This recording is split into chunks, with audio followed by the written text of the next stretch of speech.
Hello everyone, कैसे हैं आप लोग। मास्टर हितेश तिवारी। चलिए ना, आज की क्लास में हम लोग अपना एक न्यू जो सब्जेक्ट है सीए फाउंडेशन का, दैट इज लॉ, उसके बारे में आज से क्लास में बात करते हैं। राइट। अगर मैं आपको बताऊं बेटा जी, तो ये जो हमारा लॉ है हमारे एग्जाम्स में पूरा पूरा 100 मार्क्स का वेटेज रखता है। कितने मार्क्स का? 100 मार्क्स का। और अगर मैं आपको एक बात और बताऊं, तो इस पेपर का जो पूरा पूरा नाम है that is our business law. बोलो क्या है, बताओ नाम। असल बिजनेस लॉ। और मैंने क्या बोला भाई, ये आपने बताया कि यहां से हमारे पास में एग्जाम्स में 100 मार्क्स का पूरा पूरा वेटेज रखता है।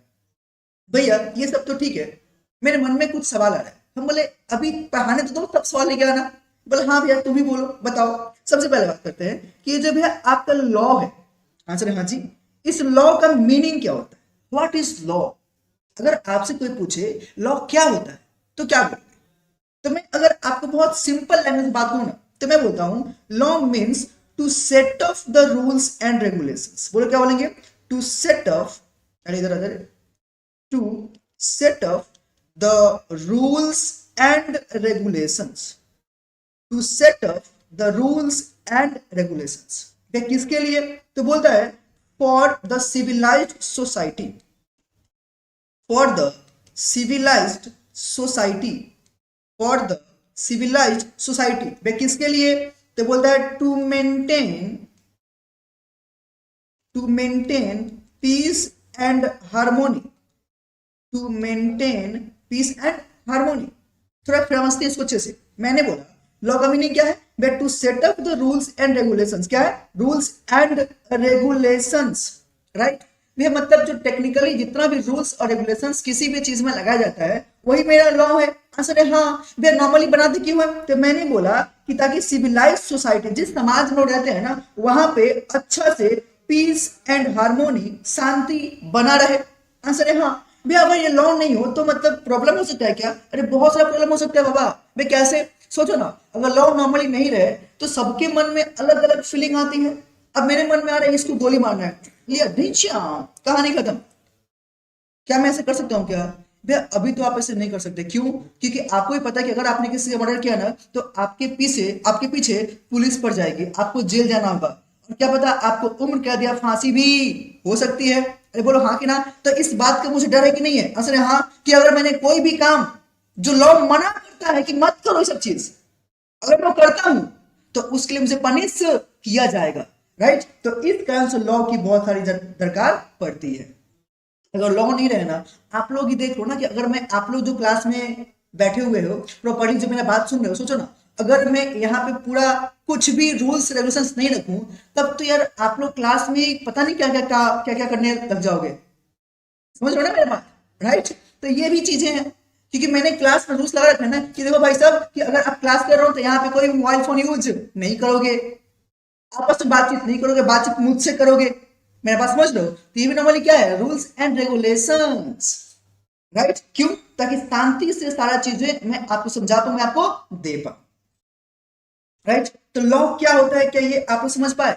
और एक बात और भी है ना, वे क्या, अगर लॉ नहीं रहे ना तो बहुत सारी प्रॉब्लम है। और मुझे तो लगता है कि यार हर फील्ड में, हर जगह पे आपके रूल्स और रेगुलेशंस होते ही हैं, और उसको रहना भी चाहिए। नहीं रहे तो यार हर जगह हम लोग जो बोलते हैं कि नियम बनते ही है तोड़ने के लिए, रूल बनते ही ब्रेक करने के लिए। भाई साहब ऐसा नहीं बनता है, ऐसा नहीं होता है। रूल आपको फॉलो करने के लिए बनाए जाते हैं ताकि हर चीजें एक ढंग से हो सके। तो लॉ क्या होता है, बात समझ पाए क्या? अगर मैं लॉ बोलूं तो लेटेस्ट में बहुत सारी चीजों को लेकर लॉ बनना चाहिए। जैसे वे क्या चाहते हो, हम बोले एडवर्टीजमेंट के लिए ना लॉ बनाना सबसे ज्यादा जरूरी है। वे क्यों? एडवर्टीजमेंट में आप लोग देखते हो ना क्या क्या सब दिखाता है। वे मतलब क्या बोलना चाह रहे हो? एडवर्टीजमेंट आप लोगों ने किसी परफ्यूम को देखा है? ऐसे परफ्यूम लड़के लगाए, लड़की चिपक गई, ऐसा होता है रियल लाइफ में? ऐसा होता है? बताओ ना। फिर नहीं होता, एकदम नहीं होता है। एडवर्टीजमेंट के नाम पर लोग कुछ भी दिखाएंगे क्या? तो ना मेरा मन कर रहा है कि मैं आपको एक वीडियो दिखाऊं। मैं दिखाऊं ना, दिखाओ दिखाओ। और मैं आपको एक वीडियो दिखा रहा हूं, मैं आपको एक वीडियो दिखाता हूं, ये देखो, ये थोड़ा सा देखो आप लोग वीडियो, और बताना ये जो बोल रहा है क्या बोल रहा है। बेटे कल तुम्हें लड़के वाले देखने आ रहे हैं। पर माँ, हाँ मेरी त्वचा। दीदी इंस्टेंट फेयरनेस चाहिए तो ये लो। ये साधारण क्रीम असर दिखाए 5 दिनों में। पर बजाज CFL से पाइए बस 1 सेकंड में उजला गोरा रंग। बजाज CFL सब कुछ रोशन कर दे। अब आप लोग ही मुझे बताओ, क्या इसके लिए लॉ चाहिए कि नहीं चाहिए? अब ऐसा कभी होता है क्या? बताओ ना, ऐसा कभी होता है क्या कि कोई भी बल्ब जला के गोरा हो जाए? बताओ ना, ऐसा कभी होता है? वही तो मैं बोलना चाह रहा हूँ ना कि हर फील्ड में उसके लिए प्रॉपर रूल्स रेगुलेशन का होना कंपलसरी है, राइट?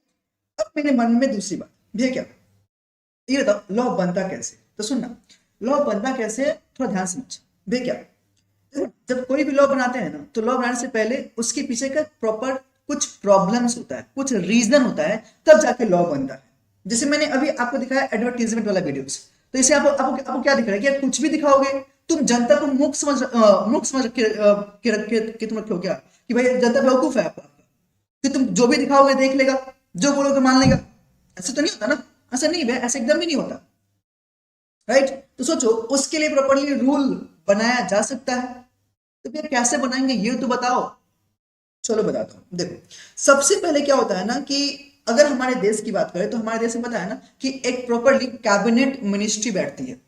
जैसे मान लो अभी 2 महीने बाद इलेक्शन है, तो मोदी जी जीत के आएंगे फिर से, तो अपना कैबिनेट का प्रॉपरली मिनिस्ट्री बांटेंगे, बना आप बांटेंगे ना। जैसे फाइनेंस मिनिस्टर हो गया, आपका रेलवे मिनिस्टर हो गया, तो सारे मिनिस्टर जितने ही बनते हैं वो हर मिनिस्टर के पास में वो राइट्स है कि वो अपने फील्ड को अच्छे ढंग से ऑपरेट करने के लिए, चलाने के लिए वो रूल्स दैट इज लॉ बना सकते हैं, राइट? अब अगर मान लो अगर उनको कोई रूल्स और लॉ बनाना है, तो क्या लगता है उनको रात में श्री कृष्ण वहां सपने में आके बोलेंगे कि वत्स ये लॉ बन गया, और सुबह आके बोल रहे हैं कि हाँ जी लॉ बन गया? ऐसा होता है क्या? ऐसा नहीं। तो वे सबसे पहले होता क्या है ना कि वो जो आपके रेस्पेक्टिव मिनिस्टर होंगे, आपका कोई भी हो, कौन रेस्पेक्टिव मिनिस्टर जिस फील्ड में वो बनाना चाहते हैं, राइट? अगर मैं अपनी बात करूं, अगर हम लोग अपनी बात करें तो बताओ ना हमारे लिए लॉ कौन सा है भैया? आपने बोला हमारे लिए जो लॉ है वो कौन सा लॉ है? ऐसे बिजनेस लॉ है। बताओ क्या है? बिजनेस लॉ है। और बिजनेस लॉ को नॉर्मली जो हमारा एमसीए है, कौन है भैया? MCA, ministry of corporate affairs. कौन है? Ministry of corporate affairs. और इसका हेड कौन होता है? इसका हेड नॉर्मली होता है आपका finance minister of our country. बोलो कौन होगा? Finance minister of our country, right? तो जो एमसी का हेड कौन होगा? Finance minister of our country. अभी कौन है? निर्मला सीतारामन जी। कौन है? Nirmala Sitharaman ji is the finance minister and the chairman of MCA, right? मतलब बिजनेस रिलेटेड जितना भी लॉ बनेंगे वो नॉर्मली कौन बनाएगा? निर्मला सीतारामन जी बनाएंगे। अब जब बनाएंगी तो करेंगे क्या? तो सबसे पहले ना वो ना एक ठो अपना ड्राफ्ट तैयार करेंगी। कौन सा भैया? एक अपना ड्राफ्ट तैयार करेंगी। और ये ड्राफ्ट लेकर कहां जाएंगे भैया? ये ड्राफ्ट लेकर जाएंगे अपना both the houses of the parliament. भी कहां पे? आंसर है लोकसभा और राज्यसभा। बोलो कौन सा? लोकसभा और राज्यसभा। इन दोनों हाउसेज में वो अपना ड्राफ्ट को लेकर जाएंगी। ठीक है। अब अगर वो ड्राफ्ट दोनों हाउसेज के अंदर में पास हो जाए, क्या बोला? अगर वो आपका ड्राफ्ट दोनों हाउसेज में पास हो जाए, तब जाकर ड्राफ्ट जो है ना वो आपका बिल बन जाएगा। बोलो क्या बन जाएगा? बिल बन जाएगा। वो आपका बिल बन जाएगा, राइट? ठीक है। अब ये बिल बन गया ना, असर हाँ। अब ये बिल जाएगा आपका to the president of our country. किसके पास में? President of our country. हमारे देश के जो है ना प्रेसिडेंट, उनके पास में जाएगा ये बिल। ठीक है। अब सोचो ना, अगर प्रेसिडेंट ने भी उस बिल पे अपना अगर असेंट दे दिया, मतलब क्या? सहमति दे दिया कि हाँ जी जो आप लोगों ने ये जो बिल लाए हो ये देश के लिए बहुत अच्छा है, उनको अच्छा लगा, वो अपना असेंट दे देंगे। जैसे ही उन्होंने अपना असेंट दिया ना, तब जाके वो जो आपका बिल था ना वो अब आपका एक्ट बन जाएगा। क्या बनी? बताओ ना, एक्ट बन जाएगा, राइट? ठीक है। अब अगर ये एक्ट बन गया, अभी मैंने एक्ट बन गया तो फिर मतलब अप्लाई हो गया क्या? अरे ना ना ना, ये जस्ट आपका जो प्रॉपर्टी लॉ है वो एक्ट है, वो बन के तैयार हो गया। वो बन के क्या हुआ? तैयार हो गया, लेकिन प्रॉपर्ली अप्लाई नहीं हुआ। तो भैया तो इसको अप्लाई करने के लिए करते क्या है ना, इस एक्ट को हम लोग नोटिफाई करते हैं। हम लोग अरे मतलब कि गवर्नमेंट, कौन भैया, गवर्नमेंट इसको नोटिफाई करे। कहां पे, नोटिफाइड इन ऑफिशियल गैजेट। बोलो कहां पे, नोटिफाइड इन ऑफिशियल गैजेट। ये लोग यहां पे नोटिफाई कर देंगे और जैसे नोटिफाई करेंगे ना, उसी दिन से ये जो आपका लॉ था, एक्ट था, प्रॉपरली अप्लाई हो जाएगा to the all over our country.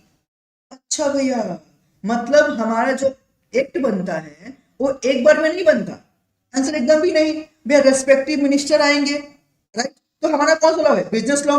इसको हेड कौन करता है, मिनिस्टर कॉर्पोरेट अफेयर्स, एमसीए। तो एमसीए के जो हेड है वो कौन है, निर्मला सीतारमण जी।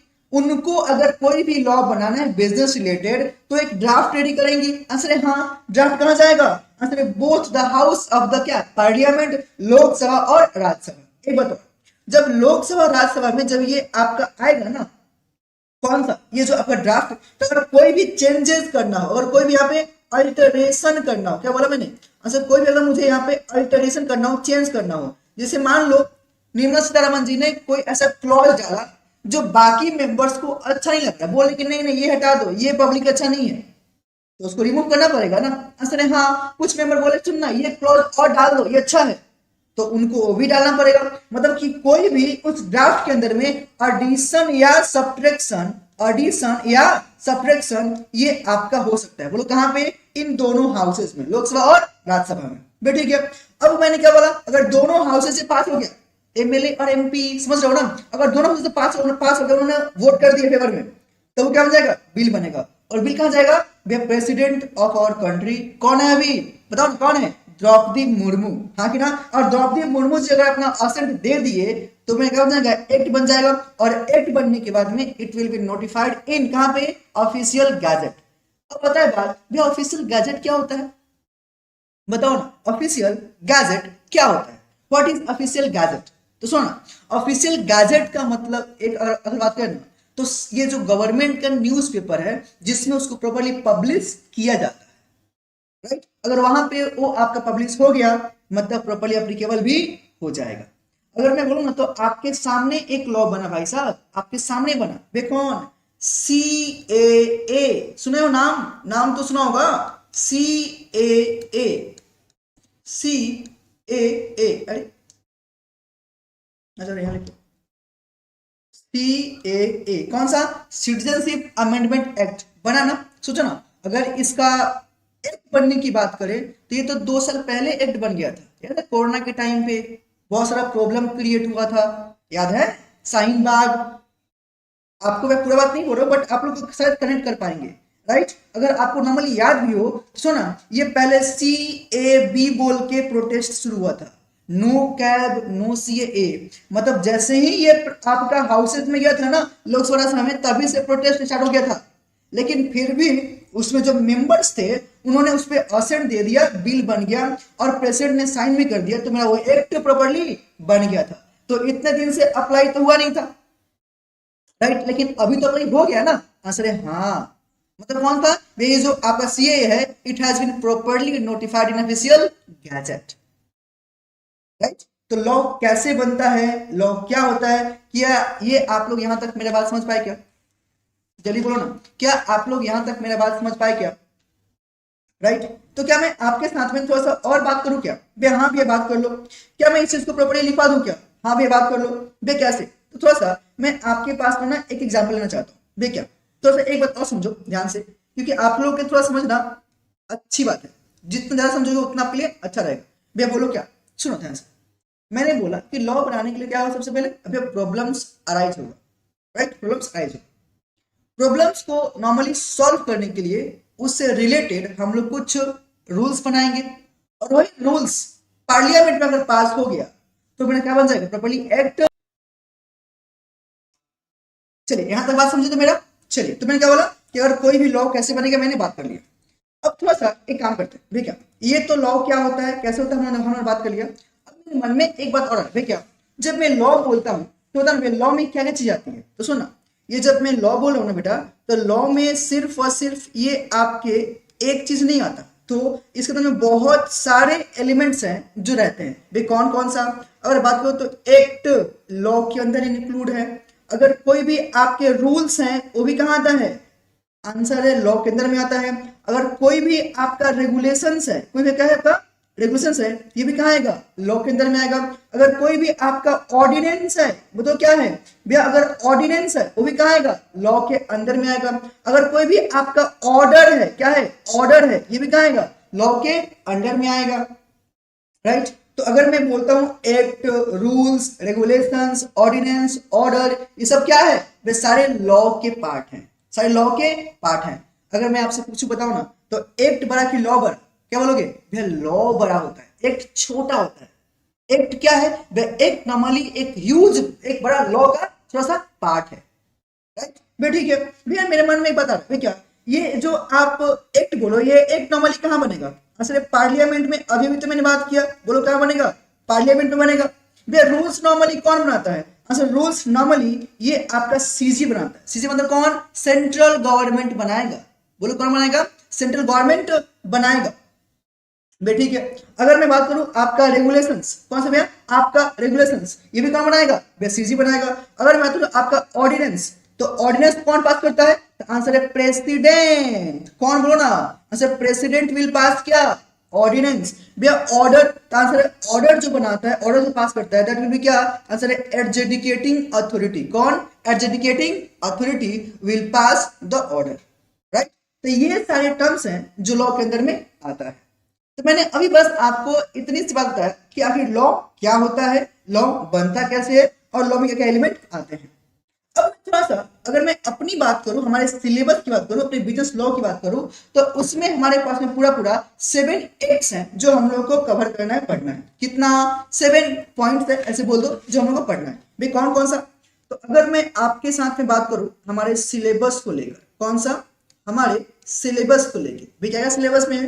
तो पहला जो आपके पास में चैप्टर है, that is Indian regulatory framework. कौन सा बताओ, Indian regulatory framework, Indian regulatory framework. एक बात बोलूं या क्या बात बोल दो, एक क्या दो बोल दो, सुनो, मैं बस इतनी सी बात बोलना चाह रहा हूं। ये जो मैं आपका पहला चैप्टर का नाम रखा ना, इंडियन रेगुलेटरी फ्रेमवर्क, ये पहले नहीं हुआ करता था, लेकिन आज के डेट में ये है। और मैंने जो आपके ऊपर बताया ना कि लॉ क्या होता है, लॉ कैसे बनता है, ये सारी चीजें और भी बहुत सी चीजें हैं जो आपके इंडियन रेगुलेटरी फ्रेमवर्क में दिया गया है, राइट। ठीक है, दूसरा अगर मैं बात करूं जो सबसे इंपॉर्टेंट एक्ट है, that is the Indian contract act 1872।